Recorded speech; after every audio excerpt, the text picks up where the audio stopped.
Yes, we're moving on with the final chapter of the Bhagavad-Gītā, and actually we're now getting towards the very final phase of the teachings, because the actual teachings that Krishna gives, that's a bit better, are concluded really by verse 66. That's actually really the final word. After that we have some sort of concluding words to wind it up from Krishna, and then from Sanjay, as he describes his own response to hearing the Gita. But we're getting right to the very end now of the actual substantive teachings of the Gita. And really for the last couple of weeks at least, we've been having a summary, a recapitulation of the main points that have been introduced before. And really, three principal topics have been covered in the Gita as a whole, which Krishna has now referred back to. There being, first of all, karma yoga, then the path of knowledge, jnana, and now bhakti. Krishna first gave us a few verses again on karma yoga, which he said, I think in verse 49, was it? It brings nice karma siddhim paramam, the highest state of being free from karma, transcending the grip of karma which shapes our lives, rebirth, etc. Nice karma, attaining that. And then, having attained that state, Krishna said, it must be verse 50 or 51, siddhim prapto, having attained that success or perfection, then one can proceed to nishtha jnanasya parama, the highest extent of realized knowledge, which is achieved through renunciation, vairagya, withdrawing the mind, consciousness, life from materialistic preoccupations, thinking about self, gain, prosperity, power, reputation, and engaging in meditational yoga, dhyana yoga, fixing the mind in meditation. And then that brings the practitioner to what verse 53 refers to as Brahmabhutaha, the Brahman position, existence as Brahman, which can be defined in various different ways according to the perspective from which one is reading the Gita. But generally it means attains the transcendent spiritual location of existence, Brahma Bhuyaya Kalpate, Krishna says. And then in verse 54, Krishna goes another stage further, Brahma Bhutaha, Prasanatma, Nashokchati, Nakankshati, the one who exists on that Brahman level, that spiritual level, Brahma Bhutaha, at peace, tranquility, satisfied, neither lamenting nor overly rejoicing, Nashokchati, Samaha Sarva Bhuteshu, seeing all living beings as one, because the Brahmabhuta person observes the spiritual nature and not the material embodiment. Mad bhaktim labate param. When that Brahmabhuta position is finally achieved through withdrawing from material preoccupations, through the practice of meditational yoga, then bhakti is achieved. And I made the point last week that for the Gita, at least, the main thrust of what it means by bhakti, devotion, is meditation on Krishna, machchittaha, fixing the mind on him, and also dedicating one's activities to him, making all of one's life and activities an act of devotion. Sarva karmani manasa sanyasya. I don't remember the exact verse now, but anyway, it was there between 56 and verse 60, really. Krishna was emphasizing this point that what bhakti is about dedication of one's activities, not just occasional acts of worship, occasional offerings that one makes maybe daily or even more frequently, but it's a whole life dedication. Yes, sarva karmanya pisada kurvano madhya pashraya.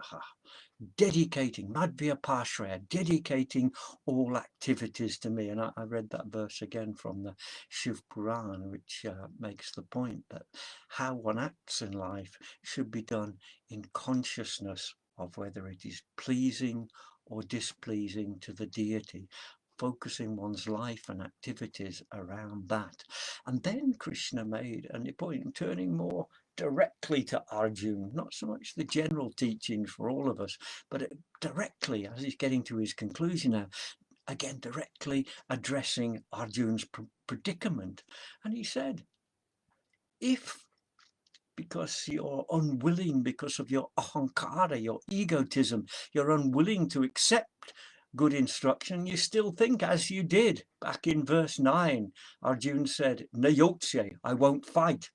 If you still think Nayotsye, you won't be able to stop yourself, because your activities, which are a reflection of your innermost nature, which is Kshatriya nature, will force you to act.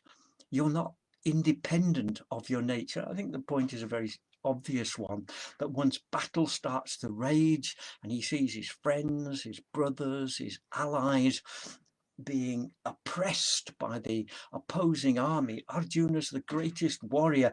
His innermost nature, his swabhav, his natural tendency will draw him out of that state of Nayotsye and compel him to act.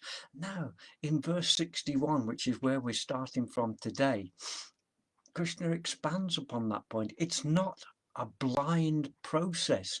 It doesn't happen automatically. There is an inner controller who is operating and facilitating the swabhava. So Krishna says in verse 61, Ishvara sarva bhutanam hridesharjuna tishtati.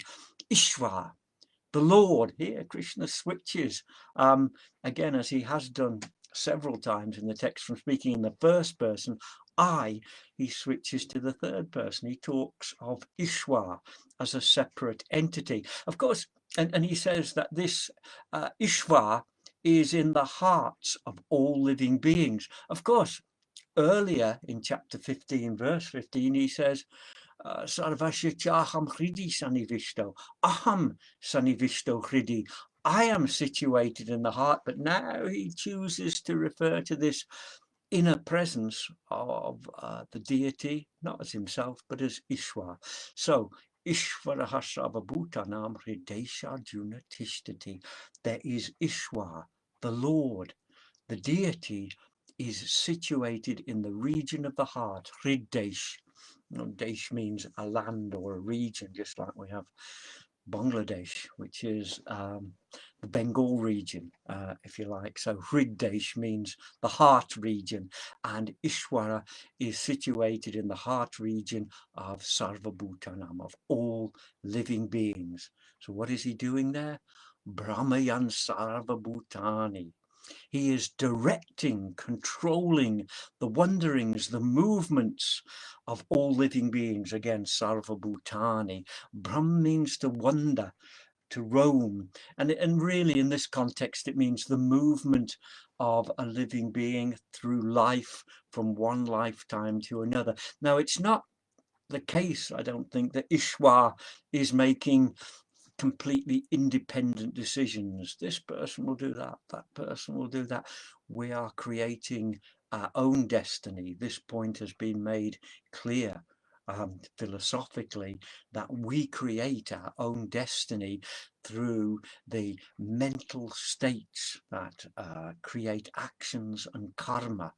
But what Ishvara does from his position within the heart, he then facilitates and guides the living being in the direction along the path that the living being's own nature and desires have directed it towards. So Ishvara the Lord, the Ishvara, is the facilitator, creating the worlds.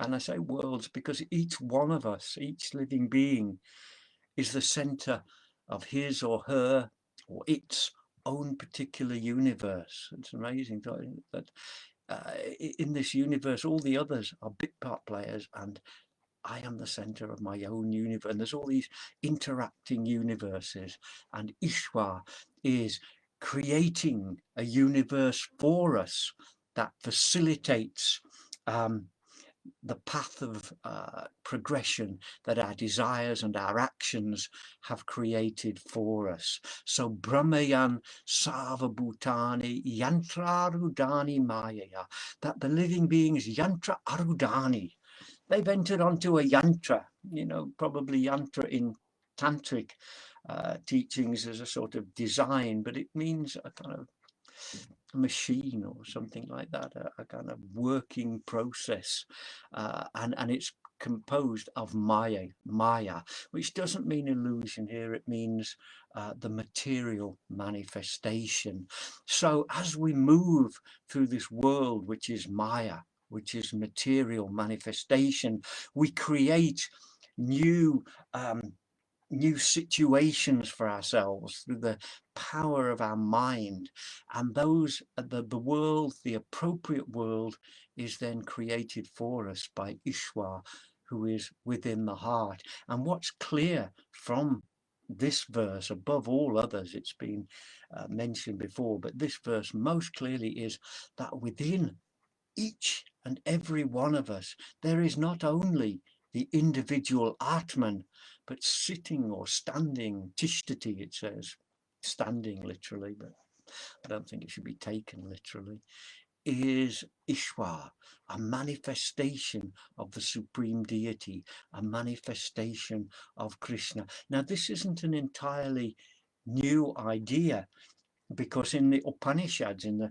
Shvetashvatara Upanishad, in the Mundak Upanishad, and I think also even going back to the Rig Veda Samhita, we have this idea, this metaphor given to us of two birds seated on the same branch in a tree, one bird enjoying the sweet fruits of the tree, the other merely watching. And then when one bird turns to the other and turns away from their eating the fruit, then there is enlightenment. And the idea is clear there. The eating of the fruit is the attempt to enjoy through the senses, the turning away from the fruit towards the other bird. I think the Shvetashvatara refers to as them being friends.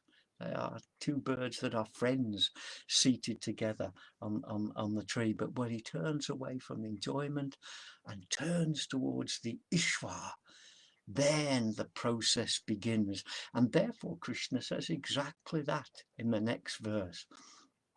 So he said, Ishvaraha sarvabhutanam hridesha tishtati. Ishvara resides within the heart region of every living being. Brahmayan sarvabhutani. He directs, he oversees the movements of all living beings who are mounted on this machine, this yantra composed of maya, formed by maya, yantra rudani maya. And then Krishna switches from descriptive to giving an imperative instruction grammatically. Tameva sharanam gachcha. Gachcha is an imperative, which means he's giving us, and Arjuna, of course, an instruction, and it's from the verb gum, which means to go, to move. And what is he telling Arjuna to move? He's saying, Tam eva sharanam gachcha. Sharanam, refuge, shelter. Go to him for shelter. Go to that Ishvara for shelter.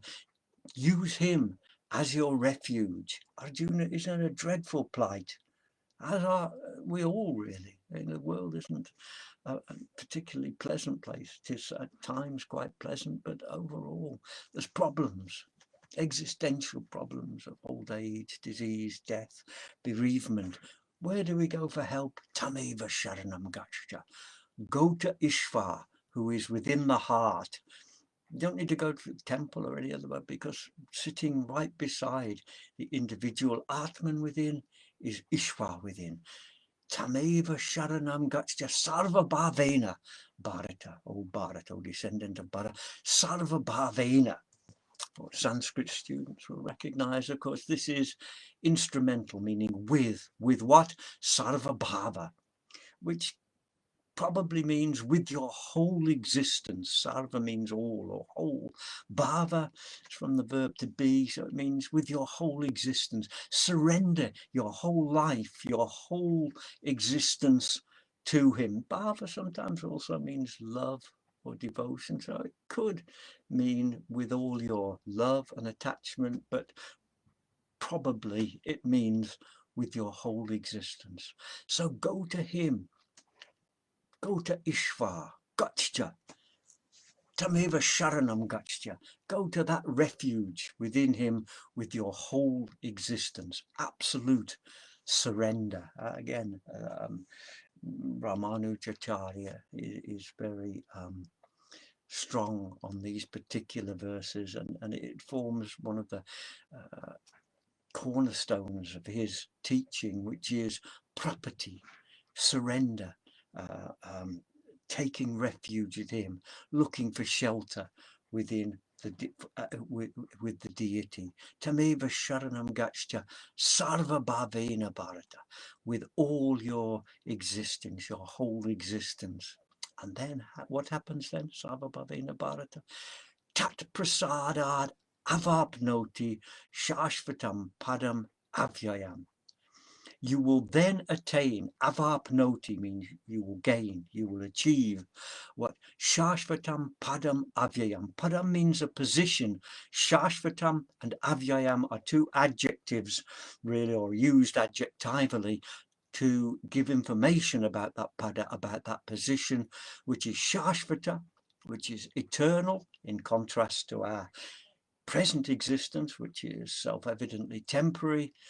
Avyaya, which means unchanging or unfading, and again in contrast to the present existence, which is filled with transformations, changes, deteriorations, etc. So he's saying you will achieve the eternal changeless position, which must be the position of spirit, of the spirit. It's liberation, it's moksha. I think this is another way that the Gita has of expressing the idea of moksha. And how does that happen then? Tat prasadat. Prasad here means grace. Again, Sanskrit students will recognize the ablative case, which means from, due to, because of what? Tat prasadat, because of the grace of that Ishvara. In other words, if you turn away from eating the sweet fruits of life on the tree and Sharanam Gachya, Tam Sharanam Gachya, go to him as your refuge, Tat prasadat. By his grace, you will then achieve the eternal changeless position, Shashvatam Padam Avyayam. And we've heard this before. In chapter 12, Krishna said, Teshamaham samudharta mrityu samsara sagara. That's in verse 7. I am the one who lifts them up from the ocean, the sagara of death and rebirth. Again, so it's the same idea of the deity through his grace. Elsewhere he said anukampa, he said it's due to his compassion, and here again shortly, and in chapter 12 he says it's because of his love. He will save, he will be the one who delivers those who look to him for refuge from that ocean of death and rebirth. Therefore Krishna says here, Tameva Sharanam Gachya Sarva Bhavena Bharata. Tat prasadat, by his grace, param shantim. Is that right? Yes. Param shantim, shashvatam padam avyayam. Not only is it is it eternal and unfading. It is also supreme tranquility. Tameva Sharanam Gachcha Sarva Bhavena Bharata. No, I've got the verse wrong, I'm sorry. Tat prasadat avapnoti, you will achieve. I was getting confused there. You will achieve that position which is eternal and changeless. Okay, by his grace, tat prasadat, by his blessing, if you like. Avapnoti shashvatam padam avyayam. Sharanam gachta sarvabhavena bharata tat prasadat param shantim stanam prapchasi shashvatam. And now Krishna says, he's really is beginning thinking about winding up his teaching, because in verse 63 then says, iti te guhyatamam. No,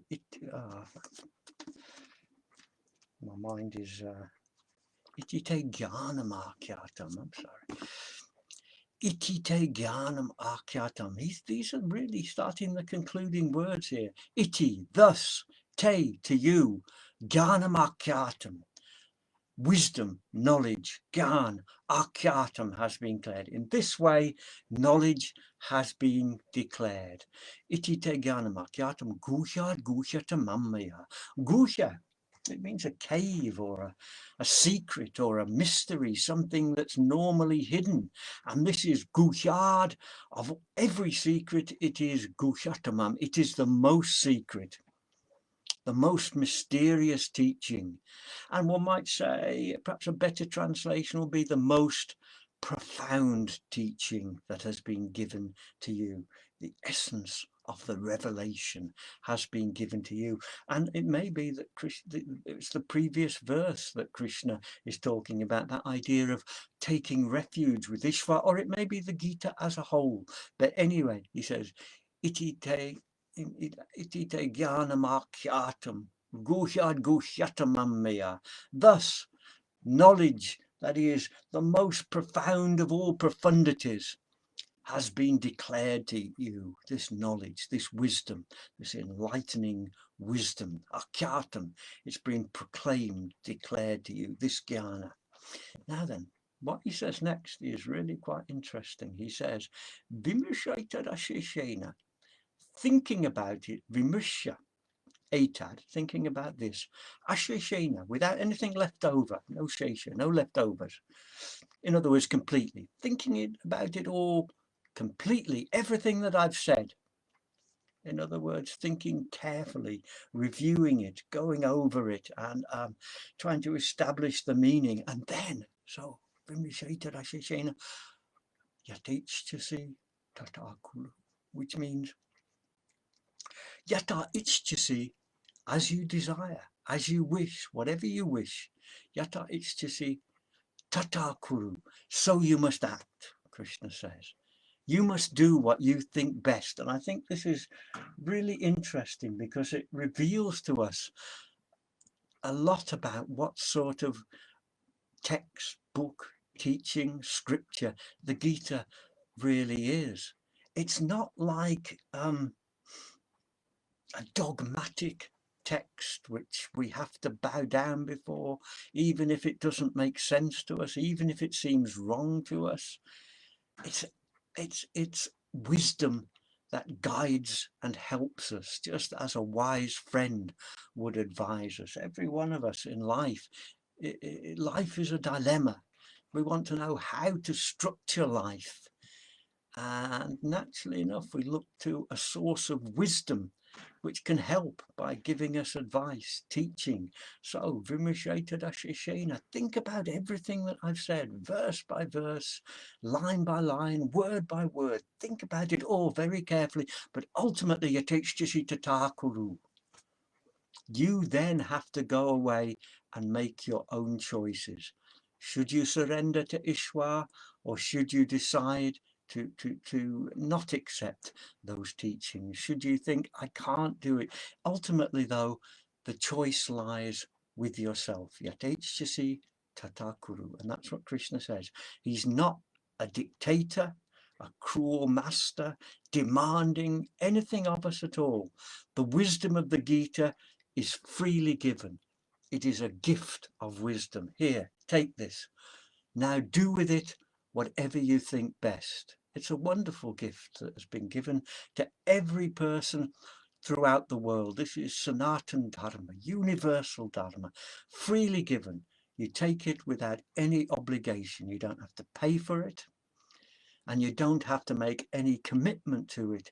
It's a gift of love from Ishvara to every living being. Therefore, he says, Vimrishaita Dashishena. Think about it all. Don't leave anything out that I've said. Then Yatechchasi Tata Kuru.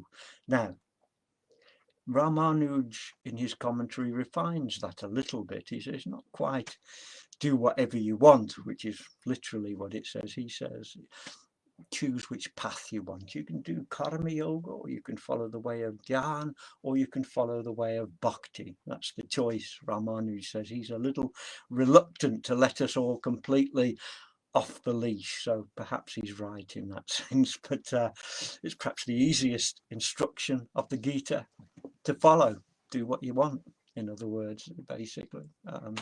So Yatechchasi Tata Kuru. So that's it. Ichite Jnanamakyatam. Gushad Gushatamamya. This knowledge now has been declared to you. It's the most profound of all profundities. Think about it carefully and then act as you see best. But the last little thought, the last thing, Krishna makes a slight return with a little bit. He comes back again. He wants to say just a few words more to make it absolutely clear to Arjuna what he means, what his important teaching is. Yatechchasi Tata Kuru Sarvam Guhyatamam Bhuya Shuname Paramam Vachaha. So Bhuyaha means once more, again. Shriname Paramam Vachaha. Listen. Again, it's an imperative. It's from the verb shrin, to listen. Listen now. Paramam Vachaha, to the supreme instruction. Yes. Sarvam Guhyatamam, which is the most profound, the most mysterious of all teachings, the most of all theories. Listen to it again. Okay, so he's finished really, but he has just as an afterthought, listen again, and just wants to make quite sure that Arjuna has latched on to the Paramam Vacha. Shuname Paramam Vachaha, Ishto Sime, Dridamiti. Ishto, you're dear to me. You're my dear friend, Arjuna. Ishto Asime, you are very dear to me. Dridamiti, therefore certainly, Dridamiti, you're certainly very dear to me, undoubtedly. Tato Vakshami Te Hitam. And because you are Ishta, because you are dear to me, Tataha, I will speak to you again. Ishto Sime Dridamiti Tato Vakshami Te Hitam. I shall speak to you, or I shall speak something. It is Te Hita, which is for your benefit. That's why Krishna is giving Arjuna the Gita. That's why he's giving all of us the Gita. Te Hitam, to help, for your benefit. Hita means benefit, that which helps you. Tato Vakshami, I shall speak something, my Paramam Vachaha, my supreme instruction, which will be greatly for your benefit. And what is that? Well, Krishna's already spoken, verse 65, back at the end of chapter 9, when he can, the last verse, verse 34 of chapter 9, he gave exactly the same words, not the whole verse, but the first line is exactly the same as chapter 9, verse 34, and it is Manmana Bhavamad Bhakto Majaji Mam Namaskuru. Manmana, Manmanas, fix the mind upon me. Again, this refers to the idea, I think, of dhyana, bhakti as meditation on the deity. Manmana, bhava mad bhakto. Bhava is an imperative, it's the verb to be. So become, be what? Mad bhaktaha. Be a bhakta of me, mad bhaktaha. Nothing to do with insanity. Mad bhaktaha, it means become my devotee, or be my devotee. Manmana bhava madbhakto. Madhyaji. Yaji is the same word as jogya. It means worship.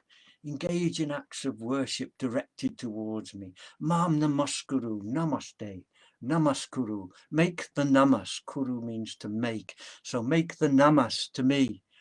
Show your respect to me. Show reverence for me. This is the instruction. Manmana, fix your mind on me. Bhava madbhakto, be devoted to me. Madhyaji, engage in acts of worship dedicated to me. Mam namaskaru, show all respects to me. And then the result of this bhakti, this is absolute out and out bhakti, isn't it? Mam evoishyasi, you will come to me. Mam evoishyasi, you will come to me. Again, it's just another way of expressing the concept of moksha. In this case, it's not the highest eternal position, it is coming to me. Again, different readers of the Gita will have understandings of what this means. I mean, for the Advaitin, perhaps it will be Atman coming to Brahman, being Brahman. For the Vaishnava, perhaps it will mean becoming, existing in the world of Vishnu or the world of Krishna, etc. It's not established, but what it does mean is you will transcend this limited existence which is beset with suffering and rebirth. Mam evoishyasi satyam te pratijane. I promise you this in truth. Satyam te pratijane. I promise you this. Krishna gives his word that if you do those four things, manmana, bhava madbhakto, madhyaji, mam namaskaru, mam evoishyasi, satyam te pratijane. Why? Priyosi me.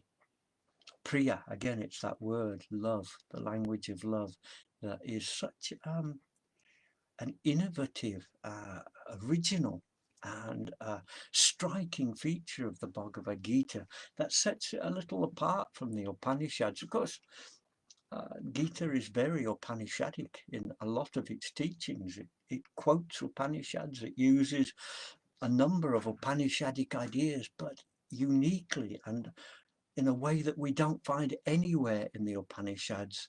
It also employs the language of divine love, divine compassion, divine grace. And as he says, Mami voishyasi satyam te pratijane, priyo si me. Priya, beloved, asi, you are, me, of me, to me. You are my beloved. So it's such a real, I don't want to say advance on the Upanishads, but a new strand of spirituality that is based on divine love, priyosi me.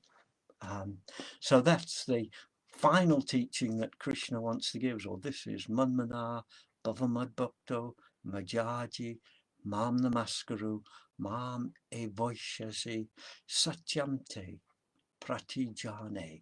I promise it. This is my sworn word to you. You will come to me, priyosi me. You are the one that I love. And then, this is really the last word of Krishna's teaching, one of the most famous verses of the whole Bhagavad-Gītā, chapter 18, verse 66, which is really, I suppose, the essence, the culmination of the entire bhakti tendency of the Bhagavad-Gītā, which is as follows: Sarva dharman parityajya mamekam sharanam vraja.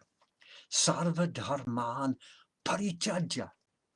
All dharmas, it's in the plural, sarva dharman. What about them? Parityajya, giving up. It's not an imperative, it's not an order, but it's a participle. So giving up all dharmas.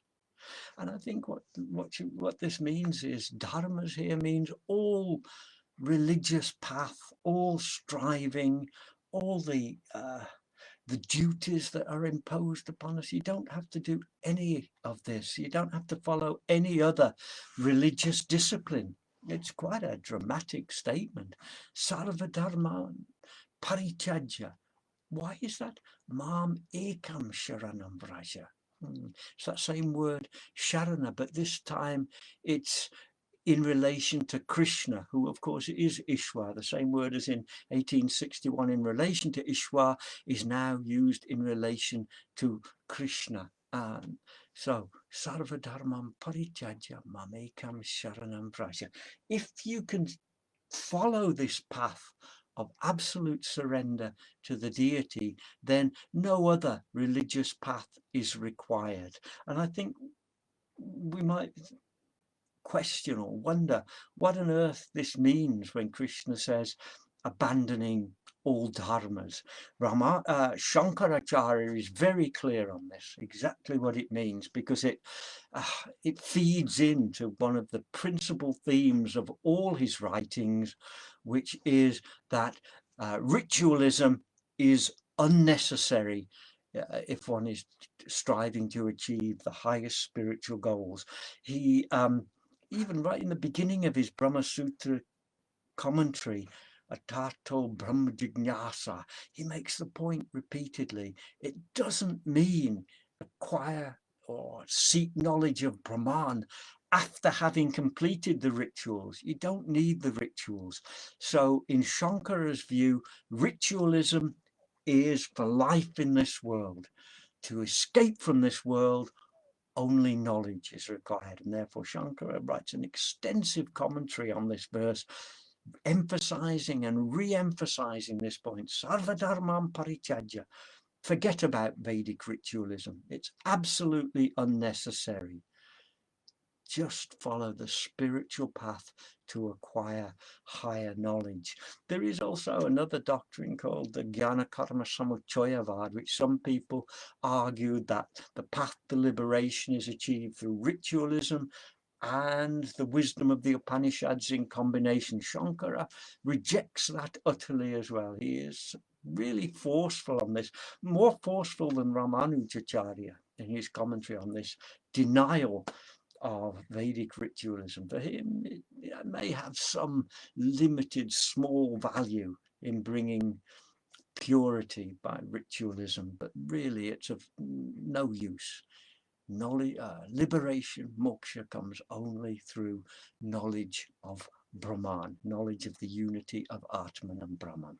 So Shankara in his commentary puts the greatest emphasis on that first phrase, sarva dharmam parityajya, giving up all other forms of religiosity as he sees them.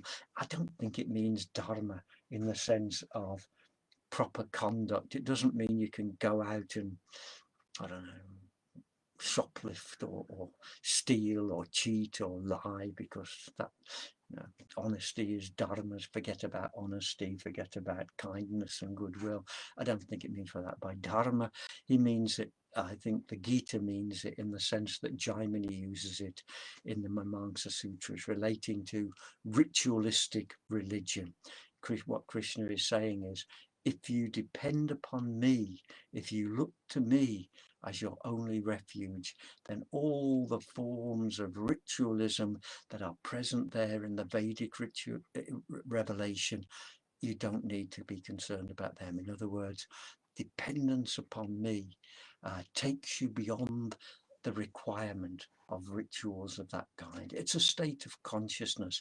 It was like you're saying before, a state of awareness of the divine as the focus of one's life, if you like. So, sarva dharmam parityajya mam ekam sharanam vraja. Mam ekam means me alone. Ekam means one. Only me. Sharanam vraja. Take shelter with me. Find refuge with me. Depend upon me. And then the consequence of that, and this is absolutely the last word, which is really a striking phrase, expression that Krishna uses here. Aham tva mokshayishami mashuchaha. Aham, I, tva, you, mokshayishami. It's a causative and it's a future. And it's, of course, we recognize moksha, liberation, but the army ending of the verb there means I will do it. I will liberate you. I will moksha you. Aham tva sarva papebhyo mokshayishami. And what will I liberate you from? Sarva papebhyo. All wickedness, all sins that you may have performed in terms of karma, or really just all the evils of the world. Papa has that broader meaning as well. I will deliver you them. I will liberate you. I'll do it for you. Remember, I was mentioning that point, Ramanuja's point, and this verse is particularly significant for Ramanuja's Sampradaya. It's one of the principal mantras that the Sri Vaishnavas recite. It's Bhara Samarpana, shifting the burden of liberation from oneself to Krishna. And he promises, Aham tva sarva papebhyo mokshayishami. I will liberate you from all the papa of the world, all the evils, the suffering, the hardships, the wickedness, your own and those of other people. I will lift you up. It's the same as he said in chapter 12, verse 7. Aham samudharta. I am the one who lifts you up.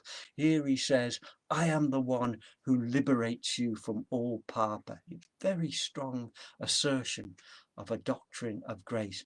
And it's what's significant here, perhaps, I don't know if you've noticed this, is the way he expresses you here. Normally it would be grammatically tvam, and maybe those who study Sanskrit will think about that. Aham tvam sarva papebhyo. But in fact, missing the M off the end of tva, to leave it just as tva without the final accusative M to make it the object, that's a Vedic usage. And I think the fact that Krishna at this point in his discourse, and it's the only time that he does that, when he uses the word tvam for Arjuna several times, but only in this verse does he adopt the Vedic usage of the word for you by omitting the final M, aham tva. And I think that's significant because what he's doing there is he's giving status, importance to this proclamation.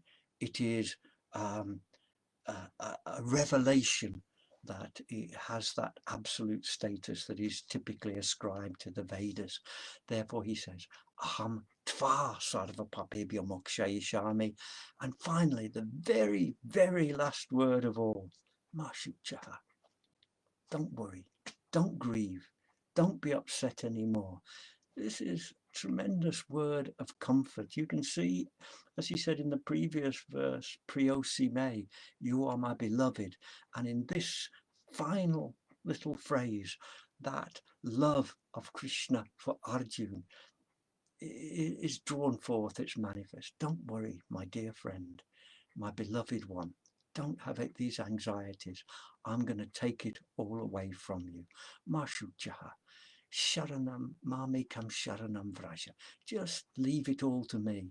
Aham tva sarva papebhyo mokshayishami. I will deliver you from all these horrors that you're facing in the world, all the problems, the fears, the anxieties. If you just depend on me, everything will be taken away. And therefore, mashuchaha. It's like a father, perhaps a parent with a child. If you're walking through a dark forest in the evening time and the little child becomes fearful of the dark, the parent takes the child's hand and walks through the forest, and the grip on the hand is the same thing. Aham tva sarva papebhyo mokshayishami. In the same way, Krishna gives this word to every living being. Mashuchaha, don't worry, I'll sort it out for you. And with that, the Gita comes to an end pretty much. There are some formalities to be completed. Who should be instructed in the wisdom of the Gita? Who should not be instructed in the wisdom of the Gita? And then finally, Sanjay's proclamation of his own wonder, thrill, excitement at having seen this, heard this wonderful conversation between these two persons, and having seen the wonderful Vishvarup shown in chapter 11, but the last word of direct teachings to Arjuna is aham tva sarva papebhyo mokshayishami mashuchaha. It ends on that highest note of bhakti in the whole Bhagavad Gita. And we can pause there, and we'll go on next week, and we'll tie up the loose ends, the concluding words. There are some interesting features of those, what Krishna says about the Gita. He makes it clear that this isn't just for Arjuna, it's for every person of the world. It should be declared to everybody who wants it anyway. But we'll stop there, and I don't think we'll quite finish next week, because as I say, there's quite a lot in those concluding verses to be explored and considered, but we are actually getting right towards the very end. Amazing. Who would have thought we'd ever get here when we started? It must be 2 years ago now, when the Wellingborough group asked me if I would speak there. I agreed to that, and then here we are now. Gone through a lot of transformations, but nonetheless. Anyway, thanks for listening again, and I'll be back next week, and I hope you will be as well, and we can tie up those concluding words and see how the Gita does get towards its very final summarization. Okay, thanks for listening. Very good night to you. Namaste.